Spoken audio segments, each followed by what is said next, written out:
to make sure.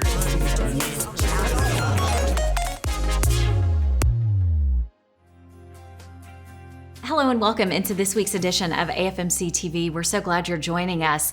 Would you know what to do if you were on any body of water and saw someone in distress? Do you know CPR? Do you know how to operate an AED?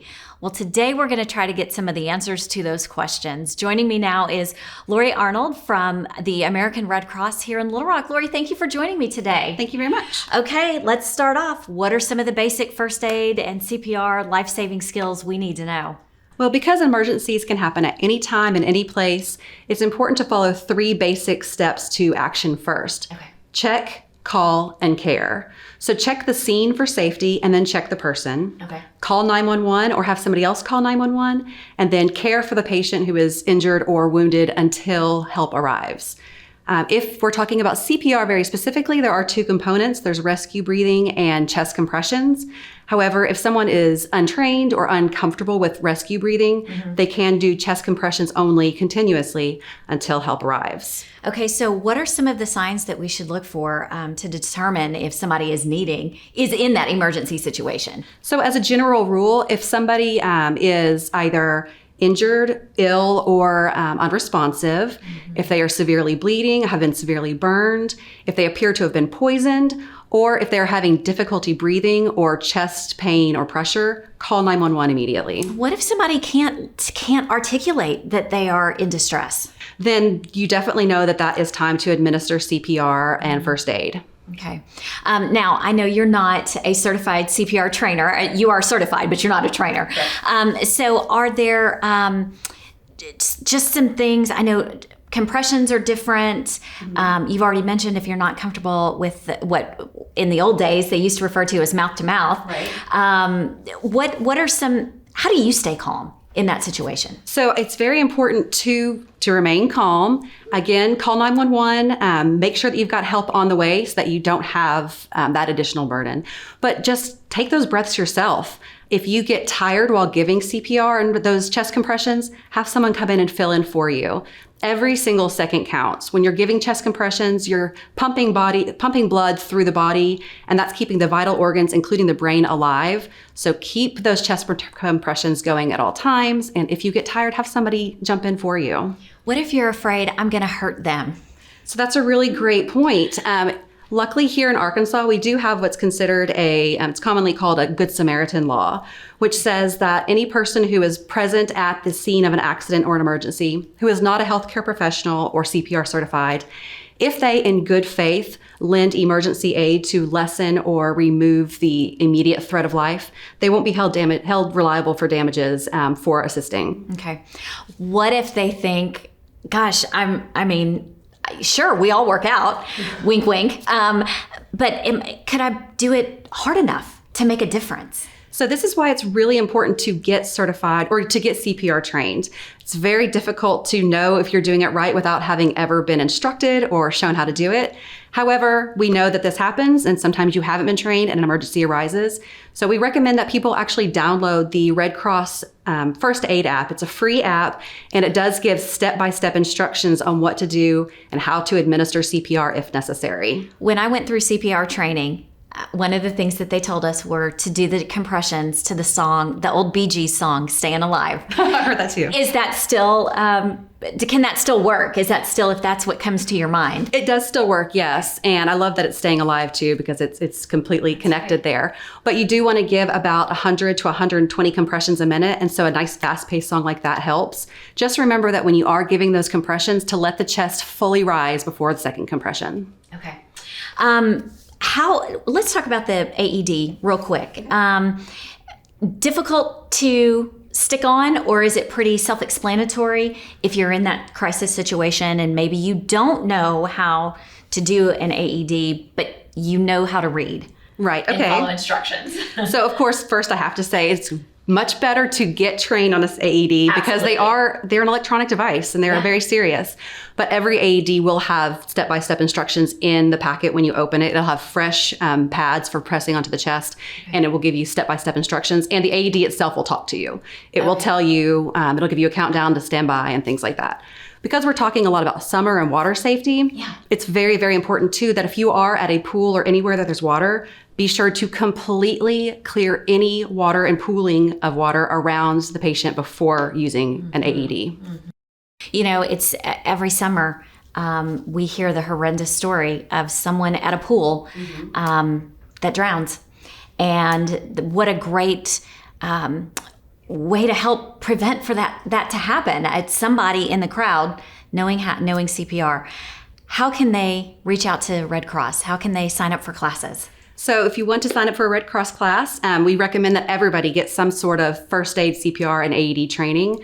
You can go to redcross.org/take-a-class, and there you can find locations, information, and you can get registered. You can also call 1-800-RED-CROSS and choose the training prompt. The classes are both online. You can have an online class or an in-person class. However, it's important to note that if you do need a valid training certificate for workplace certification, it does have to be an in-person instructor-led class. However, if you're wanting to learn CPR just for your own safety and for your own family's safety, both methods are extremely effective. Lori, is there anything else you would like to add that we haven't touched on? One other thing I'd like to add. You mentioned drowning a second ago, and I think this is really important. If you see someone drowning this summer at the pool, the beach, the ocean, wherever you are, keep this phrase in mind. Reach or throw, don't go. So you don't want to put yourself into danger. So throw something out to the person, ask them to grab on. Then, again, keeping yourself out of danger, try to remove them from the water, and then, if necessary, begin resuscitation. Very good, very good. And it is important to note, CPR isn't just for accidents that may happen around bodies of water. A toddler could choke on the skin of a grape, and you need to know how to be able to handle that. That's right. All right, Lori, that was great. Great information. Thank you so much. Thank you. Joining me now is Trey Reid from Arkansas Game and Fish Commission. We're here to talk a little boating safety. Very timely. Trey, good to have you in today. Thanks for having me, Michelle. So first of all, have any of the laws changed? Any enhancements when it comes to boating safety? Not really too many changes. There have been some changes over the past decade or so, but in the last few years, not really too many changes. Many years ago, the Arkansas Game and Fish Commission implemented a rule where if you're born after 1986, you have to have boater education to be on the water, much like hunter education. Sure. Here's what I would say, though. We know from boating accident statistics that most of the folks involved in accidents are like about my age, in the late 40s, early 50s, who aren't required to take it and who have a lot of experience on the water. So it's not like a youthful thing. It doesn't mean, we had a lot of new boaters come in with COVID. Everybody was looking for outdoor recreation. It was hard to find a boat for a couple of years. Still some kind of supply chain issues there, but there was a little bit last year with some kind of new folks, but that were involved in some of the accidents. But really, most of the time, it's people with a lot of experience on the water. It's almost like you're so comfortable with it and you're so used to it that that's when accidents happen. It seems like when you get comfortable. You let your guard down. Yeah. And I want to be clear, Michelle. Boating is really an inherently safe thing to do. There are about 250,000 registered boats in Arkansas, and those are motorboats and sailboats. That doesn't even count kayaks and canoes, and there are probably easily 100,000 of them out there. So we're talking about really a small percentage, but there's some things you got to do to, the biggest problem is people not paying attention, just not seeing another boat, not seeing an obstruction in the water like a log. We had a really wet spring, and a lot of our lakes they're dammed up streams that create the lakes, most of them, and so logs and trees and things like that wash down, and sometimes people don't see them, and they run into it, and it causes a boating accident. Let's talk about where we stand right now, just kind of on the cusp of the summer season, where accidents are concerned. Yeah, so let me give you last year's statistics. We had 54 reported accidents last year and 11 fatalities. Now, I wanted to tell you that because just going into Memorial Day, which was that's kind of when boating season, that's kind of the official kickoff to boating season, and all summer long, everybody's on the water. We already had 11 reported accidents with 7 fatalities. So we have not gotten off to a great start in Arkansas this year. No, definitely not. And one of the things we were talking about beforehand was the importance of life jackets. The single most important thing you can do, obviously, I want to tell people there's so many things, but life jackets are so important. If you're 12 and under in Arkansas, it's a law. You have to wear a life jacket. But as I said earlier, I mean, you look at the average age of person involved in a boating accident, and I think it's like 49. And so, and unfortunately, Michelle, when we look at boating accidents, most of the fatalities are from drowning. And people aren't wearing life jackets. It's not a requirement, but it is a requirement to have them on your boat, but they're not doing you any good if they're, in one of the holds on the boat. Sure. There's so many life jacket types out there now, like the inflatables that you can wear. They're like suspenders almost that you'll forget you have them on. I wear a little kind of like a belt, almost like a pack that is activated by the water. They're not cumbersome. They don't get in your way. They're not the big orange ones. Style orange ones that we're so That's what I remember. The big orange ones. Sure. But wear that life jacket. It is. I mean, it's like wearing a seatbelt in a car. Yeah. Why not? Yeah. So if we are on any of the mini lakes here, or rivers, even for that matter, and we get into trouble, we've all got our cell phones. Can we call 911 and can 911 find us or help us in the middle of Lake Hamilton, Washita, Greers Ferry? Absolutely. There are going to be some areas where cell service may not be as good. I mean, but cell coverage has gotten a lot better throughout Arkansas, and there are many places on our lakes, especially a lake like Hamilton, lots of parts of Beaver Lake. You're going to be able to dial 911, just know kind of where you are, try to be able to impart some information to the dispatcher as to where you are. And importantly, Game and Fish Commission has a lot of wildlife officers and water patrol out there. And many county sheriff's office also have water patrols, especially in these really popular recreational lakes like Beaver, Hamilton, Greers Ferry, Washita, and that sort of thing. So there are people out there that can help if necessary.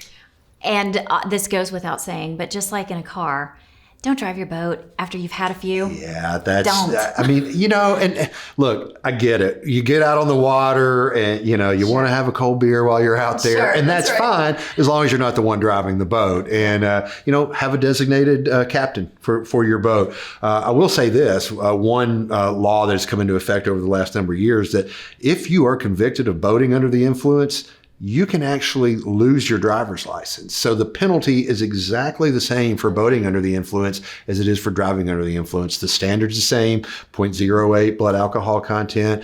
But, another thing, Michelle, the effects of alcohol are exacerbated when you're out on the water. You got the motion, you've got the wind, you've got the sun, and all of these factors contribute to maybe causing the alcohol to have maybe a greater effect on your reaction time and that sort of thing. And as we know, boats don't have brakes like cars, so you can't just stop on a dime. So wear that life jacket. Stay off the alcohol if you're going to be driving the boat. You mentioned about the fact that your vehicle license could be taken away.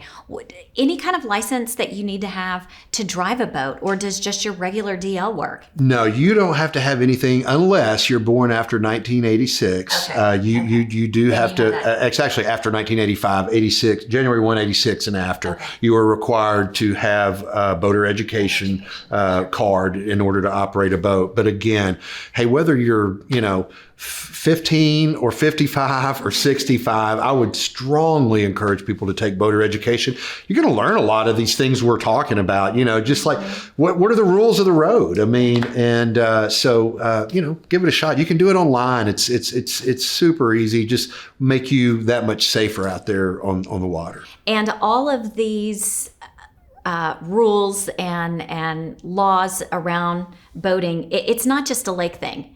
If you're out on the Arkansas River, still apply. Right. And there are some rules related to like litter and things like that. Like if you're in a canoe or kayak, you can't have glass containers. And so there's some other stuff besides just, safe boating, to protect our natural resources. But whether you're on the Arkansas River, the Ouachita River, the Buffalo River, or on one of our big lakes or a game and fish lake, many of these rules apply across the board. Okay, very good. Trey, anything else you'd like to add? Just get out there and have a good time on the water. And, I feel like I might be a little preachy, but, these accidents happen every year. We want you to enjoy the resources. We want you to enjoy a day on the lake or on the river, but come back safe and, just be careful out there. Okay. Trey, thanks so much. Thank you, Michelle. And thank you for joining us. We'll see you back here next week for more AFMC TV.